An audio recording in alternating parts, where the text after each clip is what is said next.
Hello everyone, कैसे हो आप सभी। तो आज मैं उठी हूँ सुबह 6:30 बजे और ये देखो जी, मैं मखाने बना रही हूँ। मखाने मैं विहान के लिए भी बनाती हूँ और अपने लिए भी बना लेती हूँ, साथ में ही बना लेती हूँ। बाकी मुझे अलग बनाने चाहिए क्योंकि विहान के में मैं घी ज़्यादा ऐड करती हूँ और मैं थोड़े से हल्के रोस्टेड वाले मखाने खाना चाहती हूँ। उसके बाद ये चाप की सब्ज़ी पापा जी ने भिजवाई थी तो मैंने खा ली थी।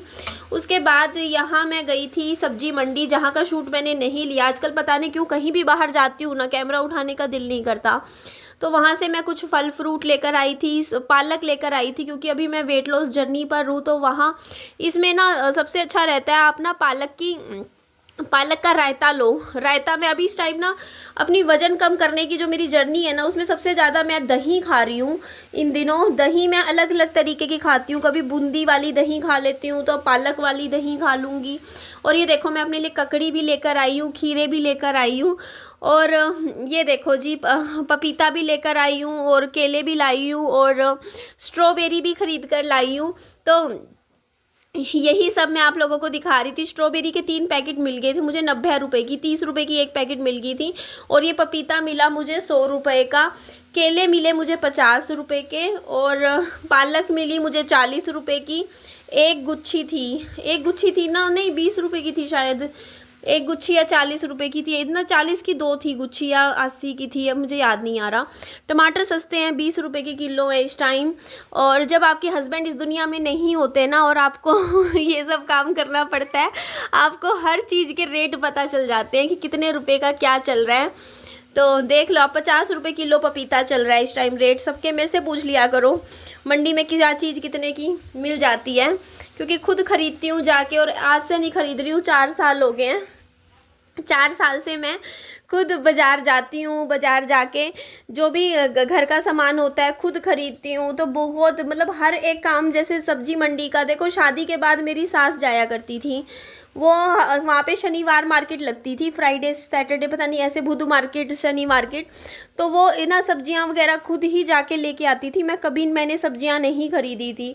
और शादी से पहले मेरे फादर खरीदते थे क्योंकि वो मंडी में जाते थे और वो ही सब्जियां घर का सामान सब खरीदते थे। तो मैंने कभी भी नहीं खरीदा था। लेकिन जैसे ही मेरे हस्बैंड की डेथ हो गई उसके बाद फिर मेरे को जाना पड़ा, क्योंकि जब तक साथ रहती थी तब तो अलग बात थी, फिर मैं अलग अकेली रहने लग गई बच्चे के साथ। तो जो फिर उसके बाद तो देखो मंडी का चक्कर, पहले मैं क्या करती थी, ई रिक्शा में जाती थी। तो ई रिक्शा में मैं हफ्ते में एक बार जाती थी क्योंकि ई रिक्शा वाले जैसे 120-150 रुपये ले लेते थे आने जाने के। तो मैं एक ही चक्कर में ले आती थी हफ्ते की सब्जियां फल फ्रूट।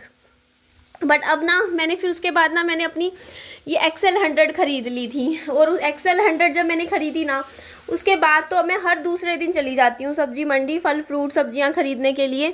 2 दिन 3 दिन, हर हफ्ते में 3 बार तो मैं मंडी में चली जाती हूँ। अब मुझे मतलब ऐसे दिक्कत नहीं आती। पहले जब मेरे पास बाइक नहीं थी बहुत दिक्कत आती थी, क्योंकि मेरी सोसाइटी आउटर एरिया में है, वो प्रॉपर शहर के अंदर नहीं है।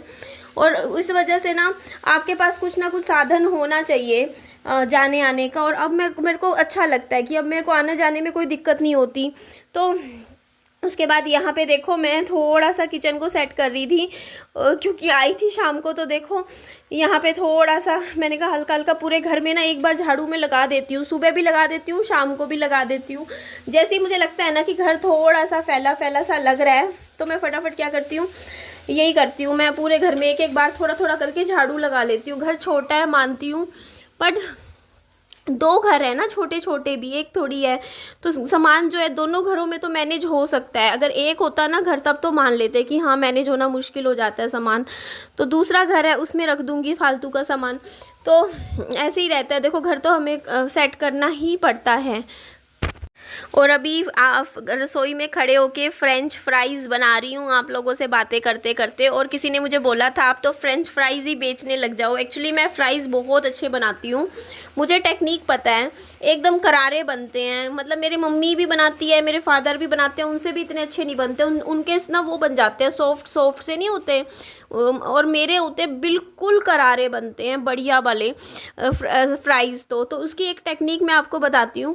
जब भी आपको फ्रेंच फ्राइज़ बनाने हो ना, तो कढ़ाई जो है ना बहुत पतले तले की लो। वो जो भारी कढ़ाइयाँ है ना, जैसे आप स्टील की कढ़ाई लेते हो, एल्यूमिनियम की कढ़ाई लेते हो, वो कभी भी मत लो आप। बिल्कुल एक जो लोहे की शीट वाली कढ़ाई होती है ना, वो कढ़ाई लो जिसमें आंच तेज लगती है, क्योंकि जो फ्राइज़ होते हैं ना वो क्रिस्पी बनते हैं। और फुल आंच रखो, बिल्कुल फुल, कम मत रखो। आलू अच्छे से फ्राई होंगे। और आलू जो आप कट करते हो ना, क्योंकि आलू में बहुत ज़्यादा पानी होता है और वो बहुत ज़्यादा मतलब ऐसे होते हैं, तो आप ना आलू जैसे कट करते हो ना, उनको थोड़ी देर ना पंखे के नीचे रख दो फैला के, ताकि वो थोड़े से ड्राई हो जाए। उसके बाद आप बनाओ। और बिल्कुल तेल तेज़ गर्म होना चाहिए। तो आप बनाओगे ना, आपको इसमें कुछ भी ऐड करने की ज़रूरत नहीं है। फ्राइज़ में कोई मक्की का आटा नहीं, कोई जो भी आप लोग कॉर्न का वो डालते हो, कुछ भी बेसन वगैरह कुछ मत डालो, क्योंकि वो हम इसलिए डालते हैं ताकि आलू थोड़ा सा सूख जाए, है ना, ड्राई करने के लिए। तो आलू तो हवा में भी ड्राई हो जाते हैं, तो बहुत अच्छा बनता है। तो मैं इतने टाइम से बना रही हूँ ना, तो मेरे को तो बहुत अच्छा फ्राइज़ बनाना आता है।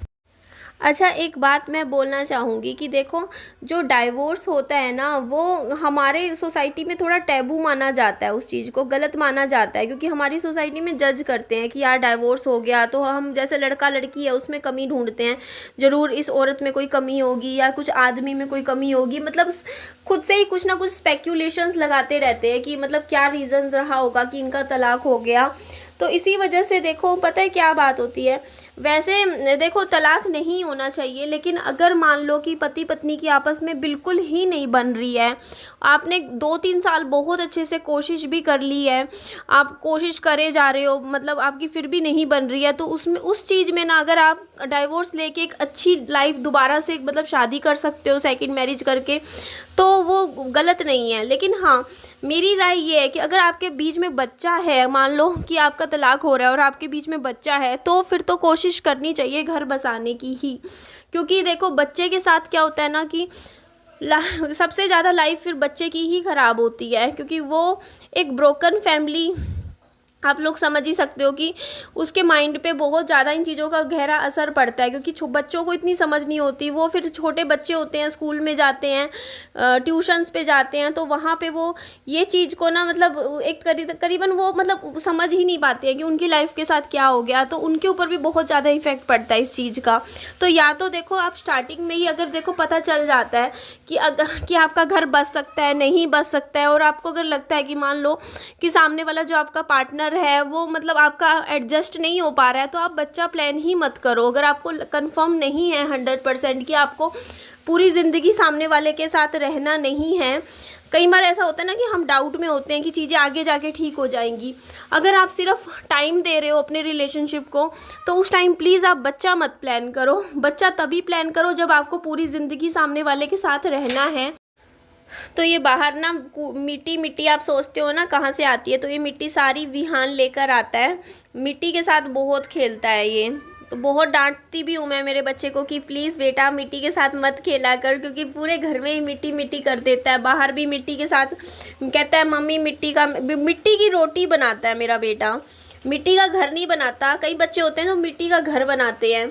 ये क्या करता है मतलब गोलियां बना के थेपले से बना देता है, और कहीं कहीं बना के फिर कहता है कि अब मैं इसको गैस पे सेकूंगा, मैं खाना बना रहा हूँ मम्मी। इसको बर्तनों के साथ खेलना मेरे बेटे को बहुत ज़्यादा पसंद है। और इसने एक और नया काम शुरू कर दिया है, मेरी किताबों के साथ खेलता है ये। मेरी बुक्स रखी होती है ना बेड पे, तो बोलता है मम्मी मैं इनको जचा लूँ, और मैं मना भी नहीं करती, मैं कहती हूँ खेल ले तू, मेरी किताबों के साथ ही खेल ले। कम से कम इस बहाने बिजी रहता है, इसकी फ़ोन की आदत से इसको थोड़ा सा ही दूर रहता है। तो मैं सोचती हूँ चलो ठीक है, कम से कम मोबाइल तो नहीं चला रहा ना। तो बड़ा मुश्किल हो जाता है अकेले बच्चे को ना बिज़ी रखना, क्योंकि देखो अगर आपके घर में 2 बच्चे हो, भाई बहन हो, या आपकी जॉइंट फैमिली हो, तब बहुत अलग होता है, तब आप बच्चे को व्यस्त रख सकते हो। लेकिन अब मेरे केस में देखो मेरा एक ही बच्चा है, तो एक जो सिंगल चाइल्ड होता है ना, तो उसके लिए थोड़ा मुश्किल हो जाता है। कोई और बच्चा नहीं है घर में उसके साथ खेलने के लिए। प्ले करने के लिए। और फिर घर में भी कोई नहीं ऐसे, कई मोस्टली टाइम मैं अकेली ही रहती हूँ। तो वही है ना, फिर बच्चे को मैं कैसे व्यस्त रखूँ, तो व्यस्त रखने अभी बड़ा मुश्किल हो जाता है छोटे बच्चे को अकेले अकेले। तो उस चीज़ में फिर मैं क्या करती हूँ ना, इसको खिलौने लाके मैंने बहुत सारे बच्चे को दे रखे हैं। आपने भी देखा है, मैंने बहुत खिलौने खरीदे हुए हैं विहान के लिए। तो खिलौने ना, मैं जितने भी है मेरे बच्चे के, मैं विहान को निकाल के बेड पे रख देती हूँ। कई बार कहती हूँ विहान इनके साथ खेलता रहे, जानवरों के साथ खेल ले, तू बर्तनों के साथ खेल ले। तो खिलौनों के साथ, किताबों के साथ इसी तरीके से व्यस्त रखती हूँ मैं मेरे बच्चे को। अच्छा, एक बात और मैं आप लोगों को बता देती हूँ। कल मैं सब्जियाँ फल फ्रूट खरीदने गई ना, तो मुझे बताया, खुद भैया ने ये बात बताई। एक्चुअली मेरी एक मतलब नेबर है, उनके साथ मैं गई थी, तो मैं खीरे खरीदने लगी, तो उन्होंने मुझे रोक दिया। बोलते ये फार्म के खीरे हैं, ये मत खरीदो, ये इंजेक्शन से बनते हैं, ये जहर होते हैं। तो मेरे को नहीं पता था। ये देखो, पहले तो मेरा बेटा खेल रहा है मिट्टी के साथ, बाद में इसको नहलाया धुलाया मैंने। तो फिर मेरे को उस सब्जी बेचने वाले ने बोला मेरे को कि ये बात सच है, ये जो खीरे होते हैं ना, जो दूसरे आजकल दूसरे वाले चल रहे हैं हरे वाले, बोलते ये पूरे मिलावटी होते हैं, इंजेक्शन से तैयार होते हैं, ये कभी भी नहीं खाने चाहिए। बोलते वो उस बेचने वाले, सब्जी बेचने वाले ने मुझे खुद बोलता हमें कोई फ्री में भी देना खाने के लिए, हम फिर भी ना खाएं। तो ये कितनी बड़ी बात है। और मेरे हस्बैंड तो बहुत खाते थे ये खीरे वीरे, बट उन्होंने बोला कि ये वाले दूसरे जो देसी खीरे होते हैं ना, जो हमारे यहाँ उगते हैं, वो आप खा लो, लेकिन ये वाले खीरे आपको नहीं खाने चाहिए, ये बहुत गंदे होते हैं। और साथ में उन्होंने मेरे को बताया कि जो घिया होती है ना, उनके हम एक इंजेक्शन लगाते हैं, वो छोटी से इतनी बड़ी हो जाती है एक रात में। बोलते सबके लगते हैं, घिया भी नहीं खानी चाहिए। मैं तो आप लोगों को भी मना करती हूँ आजकल ना, हरी सब्जियों से बेटर, क्योंकि हरी सब्जियों में इतनी मिलावट है ना आज के टाइम में, उनको तैयार करने के लिए इतने इंजेक्शंस लगाए जाते हैं, सबसे ज़्यादा घिया में, तोरी में, इस तरीके की सब्जियों में। और साथ में ये जो खीरे हैं, बोलते ककड़ी खा सकते हो।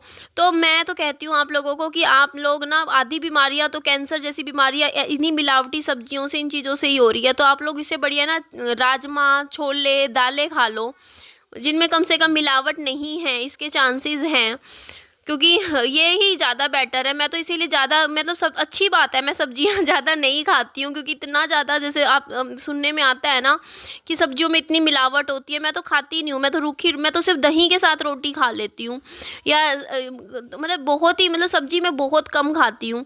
तो मेरे लिए तो अच्छी है, कम से कम ये है कि मेरे कम से कम फ़ायदा नहीं हो रहा हरी सब्जियों से, तो नुकसान भी नहीं हो रहा, क्योंकि आज के टाइम में ना नुकसान ज़्यादा है आजकल। और हम जो दूध पीते हैं ना, हमने तो दूधिए का बंधवा रखा है। वो जो भैया है ना, वो ठीक देते हैं दूध, मिलावटी नहीं देते हैं, और कोई इंजेक्शन नहीं लगाता, कोई कुछ नहीं।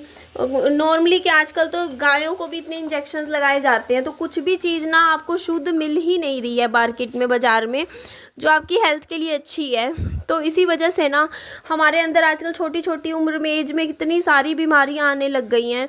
तो इसीलिए मैं तो बिल्कुल नहीं खरीदूंगी आज के बाद। आप लोगों को भी मैंने सोचा बता देती हूँ, जो वो खीरे होते हैं ना, देसी खीरे ही खरीदो। जो दूसरे वाले जो खीरे होते हैं, जो फार्म के खीरे होते हैं, जो हरे रंग के अलग से ही दिखते हैं, वो खीरे ना कभी भी मत खाना आप लोग। सब्जी वाले, बेचने वाले कहते हैं कि हम भी नहीं खाते हैं। तो और ये घिया घिया भी, और इस तरीके की, जैसे आम आएंगे सीज़न के, तो आम भी कम ही खाओ, उनमें भी इतना मसाला डाला जाता है, मिलावट होती है। मैं भी नहीं खाऊंगी इस बार, तो थोड़ा बहुत ही खाओ जिसमें मिलावट, जिनमें पता ही है कि मिलावट होती है, सिर्फ वो चीज़ें खाओ आप लोग खाने में जो लगता है कि जिसमें कम मिलावट होगी। इवन अपना नॉर्मल दाल खा लो, इससे बढ़िया दाल चावल खा लो। हाँ बेटा, हाँ आम मीठा होता है, तो ऐसे ही होता है। देखो अब आजकल का ना, आजकल खान पान भी इतना बिगड़ गया है ना, मतलब इतनी मिलावटें हो रही है खाने पीने में कि कुछ इतनी, मतलब शरीर में इतनी बीमारियां हो जाती हैं। मेरे को देखो बात करते करते कैसे सांस चढ़ रहा है। तो चलो आगे के लिए अपना ध्यान रखना चाहिए, जो हो गया सो हो गया। आगे अपने आप का, खुद का ध्यान रखो। जितना हमने अपने शरीर के साथ खिलवाड़ कर लिया वो तो अब हो चुका, हम लोगों ने अपने खाने पीने में ऐसे मतलब टेंशन स्ट्रेस ले लेके। बट आगे के लिए अपने आप को ठीक रख लो, क्योंकि जब हेल्थ बिगड़ जाती है ना, फिर कुछ नहीं बचता आपके पास।